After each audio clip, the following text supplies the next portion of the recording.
गुरुदेव भगवान की जय। प्यारे कृष्ण कन्हैया लाल की जय। श्री योग वासिष्ठ महारामायण स्थिति प्रकरण चल रहा है और आज है 51वें सर्ग से।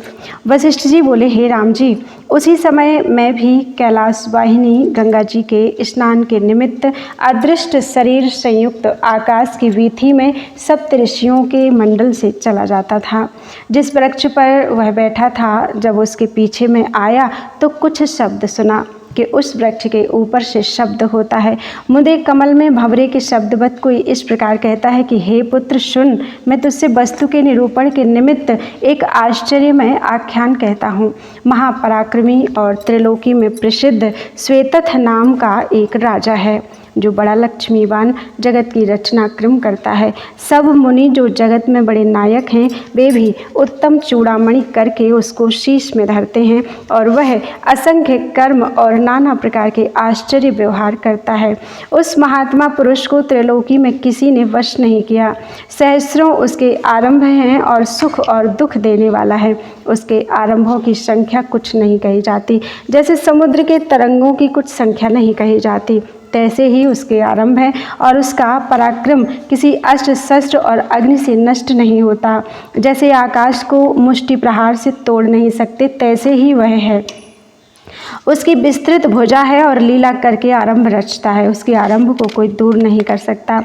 इंद्र, विष्णु और सदाशिव भी समर्थ नहीं है। हे महाबाहो, उसके 3 देह हैं जो दिशा को भर रहे हैं। उन तीनों देहों से वह जगत में उत्तम, अधम, मध्यम रूप से फैल रहा है और बड़े विस्तार रूपी आकाश से उत्पन्न हुआ है और वहीं शरीर में स्थित हुआ है। जैसे आकाश का पक्षी आकाश में रहता है और जैसे पवन आकाश में है, ऐसे ही वह पुरुष जगत में फैल रहा है। उस परम आकाश में उसने बगीचे संयुक्त एक स्थान अपनी क्रीड़ा के निमित्त रचा है और पर्वत के शिखर में मोती की बेलें रची हैं। उसमें 7 बावलियों से वह स्थान शोभता है और 2 दीपक उसमें रचे हैं, जो तेल और बाती बिना प्रकाशते हैं और शीत और उष्ण रूप हैं। कभी अधा को और कभी ऊर्ध्व को नगर में भ्रमते हैं। उसने मूर्ख मनुष्य भी रचे हैं। कोई ऊर्ध्व में स्थित है, कोई मध्य में और कोई अधा में स्थित है।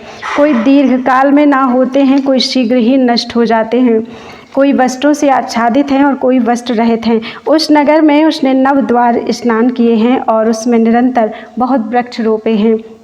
उसने पंचद्वीप देखने के निमित्त किए हैं और 3 स्तंभ रचना किए हैं, जिनमें और छोटे स्तंभ भी हैं।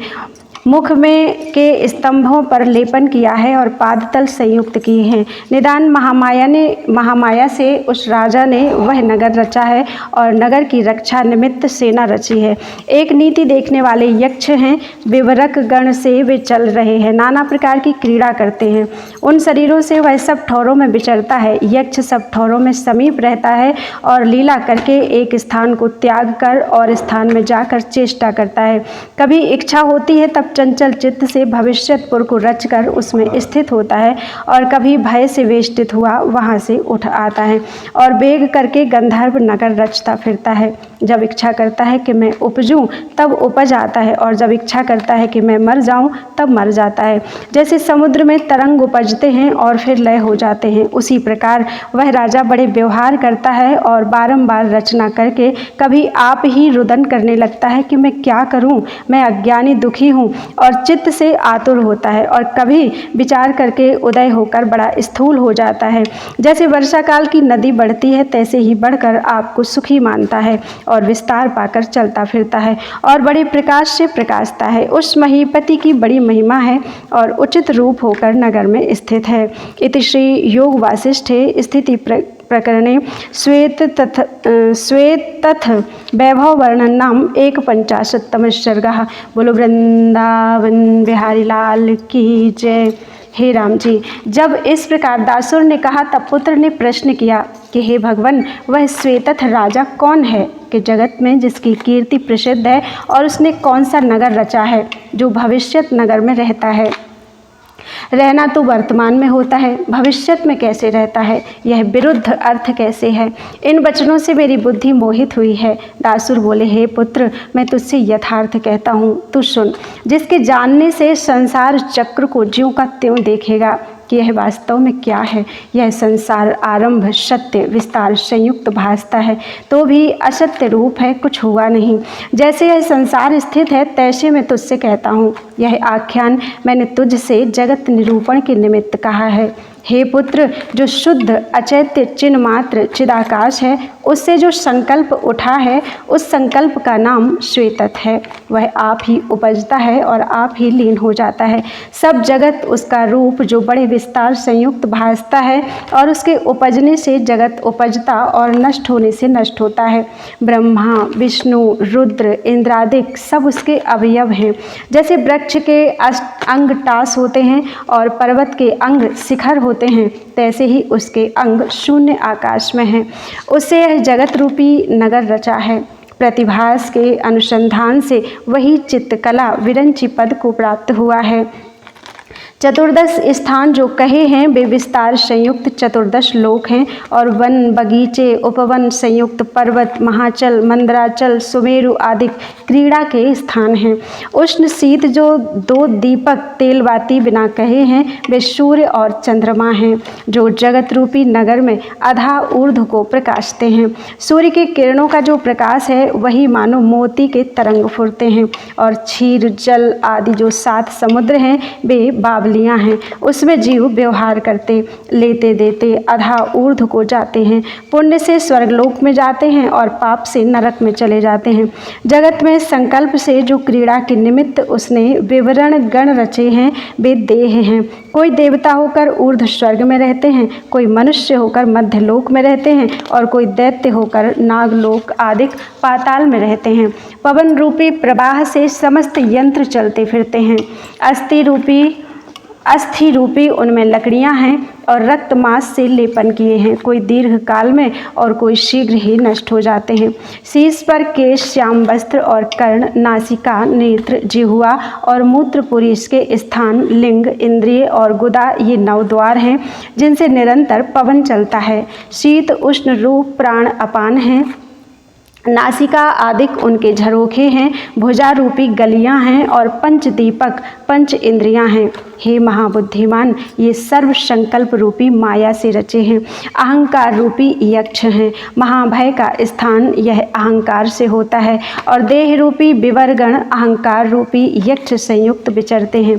वे असत्य रूप हैं परंतु सत्य होकर इनके साथ क्रीड़ा करते हैं। जैसे भांड में बिलाव, बामी में सर्प और बांस में मोती हैं, तैसे ही देह है, अहंकार है जो क्षण में उदय होता है और क्षण में शांत हो जाता है।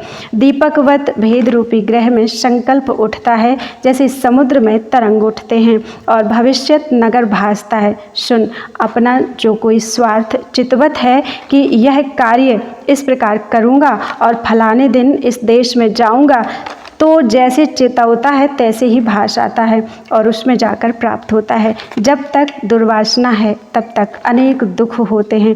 यह दुख मन अहंकार से स्थूल हो जाता है और संकल्प से रहित हुए शीघ्र ही इसका नाश होता है।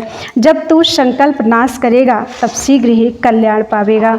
अपना संकल्प उठकर आप ही को दुखदायक होता है। जैसे बालक को अपनी परछाई में बैताल कल्पना होती है और आप ही भय पाता है, तैसे ही अपना संकल्प अनंत दुखदायक होता है, उसमें सुख कोई नहीं पाता। संपूर्ण जगत विस्तार संकल्प से होता है और आत्मा की सत्ता से बढ़ता और फिर नष्ट हो जाता है। विचार किसे नहीं रहता। जैसे सायंकाल में धूप का अभाव हो जाता है और प्रकाश उदय हुए तम का अभाव हो जाता है, तैसे ही विचार से संकल्प आप ही नष्ट हो जाते हैं। मन आप ही क्रिया करता है और आप ही दुख पाता है और रुदन करने लगता है। जैसे बानर काठ के यंत्र की कील को हिलाकर फंसता है और दुख पाता है, तैसे ही अपना ही संकल्प आपको दुखदायक होता है। संकल्प से कल्पित विषय का आनंद जब जीव को प्राप्त होता है तब वह ऊंची ग्रीवा करके हर्षवान होता है। जैसे किसी वृक्ष के फल ऊंट के मुख में आ लगे और वह ऊंची ग्रीवा करके विचरे, तैसे ही अज्ञानी जीव विषय की प्राप्ति में ऊंची ग्रीवा करके हर्षवान होते हैं। क्षण में जीव को विषय की प्राप्ति उपजती है और विशेष करके इष्ट की प्राप्ति में बढ़ते हैं। पर जब कोई दुख होता है तब वह प्रीति की प्रसन्नता उठ जाती है और क्षण में विकारी होता है और क्षण में प्रसन्न होकर वस्तु गुण की प्रीति में हर्षवान होता है। शुभ संकल्प से शुभ को देखता है और अशुभ संकल्प से अशुभ को देखता है। शुभ से निर्मल होता है और अशुभ से मलिन हो जाता है। आगे जैसी तेरी इच्छा हो तैसा कर। श्वेतथ के जो मैंने तुमसे 3 शरीर कहे थे, उत्तम, मध्यम और अधम, वे सात्विक, राजस, तामस, यही 3 गुण 3 देह हैं। यही सबके कारण जगत में स्थित हैं। जब तामसी संकल्प से मिलता है तब नीच रूप पाप चेष्टा कर्म करके महाकृपणता को प्राप्त होता है और मृतक होकर कृमि और कीट योनि में जन्म पाता है। जब राजसी संकल्प से मिलता है तब लोक व्यवहार अर्थात स्त्री पुत्र आदि के राग से रंजित होता है और पाप कर्म नहीं करता तो मृतक होकर संसार में मनुष्य शरीर पाता है। जब सात्विकी भाव में स्थित होता है तब ब्रह्म ज्ञान परायण होता है। मोक्ष पद की उसको अंतर्भावना होती है और ब्रह्म ज्ञान पाकर चक्रवर्ती राजा की नाई स्थित होता है।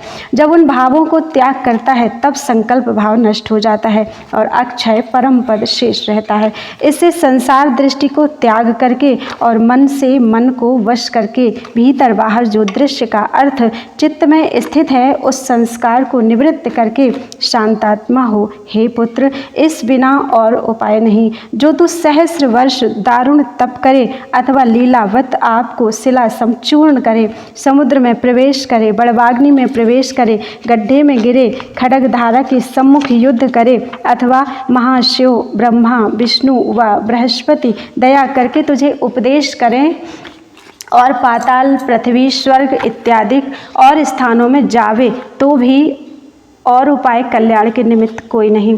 जैसे संकल्प का उपशम कर उपाय है तैसे जो अनादि अविनाशी अविकारी परम पावन सुख वह संकल्प के उपशम से पाता है। इससे यत्न से संकल्प को उपशम करो। जो कुछ भाव पदार्थ हैं वे सब संकल्प रूपी तत्व से पुरोए हुए हैं। जब संकल्प रूपी तांत टूटता है तब नहीं जाना जाता कि पदार्थ कहाँ गए। सत्य असत्य सब पदार्थ संकल्प मात्र हैं। जब तक संकल्प है तब तक ये भासते हैं और संकल्प के निवृत्त हुए असत्य हो जाते हैं। संकल्प से जैसी जैसी चिंतना करता है क्षण में तैसे ही हो जाता है। संसार भ्रम संकल्प से उदय हुआ है और संकल्प निवृत्त किए से चित्त अद्वैत के सम्मुख होता है। सर्व जगत असत्य रूप है और माया से रचा है। जब संकल्प को त्याग कर यथा प्राप्ति में विचरेगा तब तुझको खेद कुछ न होगा। असत रूप जगत के कार्य में दुखित होना व्यर्थ है। जब संयुक्त जगत को असत जानोगे तब दुखी भी नहीं होगे। जब तक जगत का सद्भाव होता है तब तक दुख होता है और जब असत्य जाना तब दुख भी नहीं रहता।